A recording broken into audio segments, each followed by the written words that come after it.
तुम्ही देखील आर्ग्युमेंट केलेली आहे. उज्ज्वल निकमांना तुम्ही आर्ग्युमेंट असं नाही म्हणता येणार त्याला.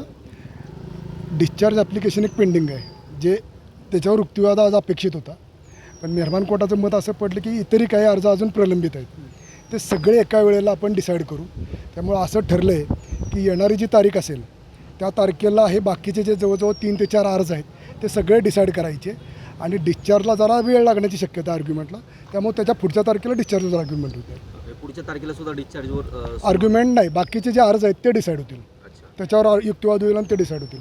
मालमत्ता जप्तीबाबत देखील त्यांनी या ठिकाणी तो अर्ज वगैरे ते सगळे अर्ज 17 तारखेला आर्ग्युमेंट होतील, त्यानंतर डिसाईड होतील. सरकारी पक्षाने याला विरोध काही केला किंवा सहमती दर्शवली आहे? सरकारी पक्षाचेच अर्ज आहेत की आमची प्रॉपर्टी अटॅच वगैरे व्हावी म्हणून.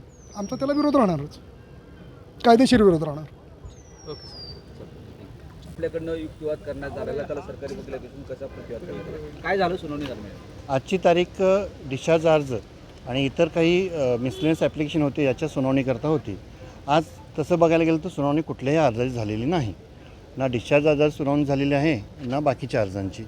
त्या सुनावणीला काही अर्जांवरती म्हणणं राहिलं होतं किंवा काही आमचे किरकोळ अर्ज जे आहेत त्याच्यावरती सरकारी पक्षातर्फे म्हणणं राहिलं होतं. काही कागदपत्र हजर करायची होती. ह्या किरकोळ ज्या बाबी होत्या, गोष्टी होत्या, त्या आज पूर्ण करण्यासाठीच तारीख होती आणि ती तारीखमध्ये आज त्यांनी काही कागदपत्र वगैरे दिलेली आहेत.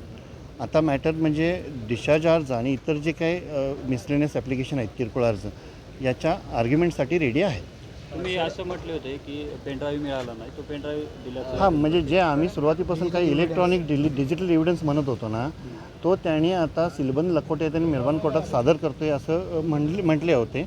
ते सादर मेहरबान कोर्टात जेव्हा होतील आणि त्यानंतर ते सिलबंद लखोटे आहेत ते फोडले जातील आणि त्याची कॉपी आम्हाला देतो असं त्यांचं म्हणणं आहे. एवढंच. आपण जे मागतायत कागदपत्र, ते कागदपत्राची पूर्तता झालेली आहे का? अजून पूर्ण नाही झाली, पण ते आत्ता शेवट अंतिम टप्प्यात आहे कागदपत्रांच्या पूर्ततेसाठी. डिस्चार्ज ॲप्लिकेशनचा जो विषय होता, हां. मुळात काय नेमकं त्याच्यावरती सरकारी पक्षाकडनं ज्या सुरुवातीला उद्योग नाही, आता कसं आहे की त्याच्यावरती आर्ग्युमेंट युक्तिवाद अजून झालेलं नाही, त्यामुळे कुठलंही भाष्य करणं चुकीचं होईल किंवा उचित राहणार नाही. संपत्ती जप्तीसाठीचा अर्ज केला नाही, तेच सगळे जे काही अर्ज आहेत ना, तेच किरकोळ अर्ज म्हटलं, ते बरेचसे 4-5 अर्ज आहेत ते युक्तिवादासाठी नेमलेत आणि ते अजून प्रलंबित आहेत.